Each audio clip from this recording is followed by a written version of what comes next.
है पुरुष शौचालय है, देख लो जाए पुरुष से ही कैसे ही होगी नहीं जाए।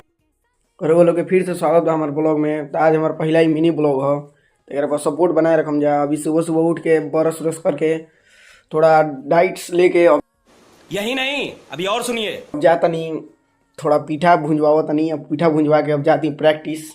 देखिए जो पीठा छना तटे 4 गो पीठा बा करे के लिए जिम लंच में। बोल बोल बैगन देखला ही जाइए हमारा कभी कैसे कैल ह काटिए दिल है जाके बैठल बाटे।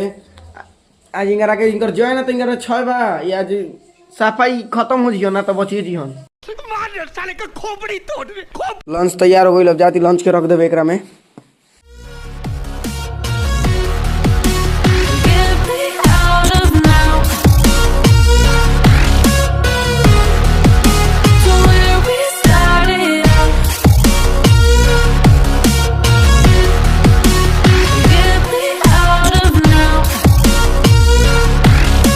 है पुरुष शौचालय है, देख लो जाए पुरुष से ही कैसे ही होगी नहीं जाए।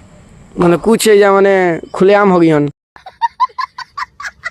डिगरी के चोर को से मिलल कुछ भी निकाल ले लो।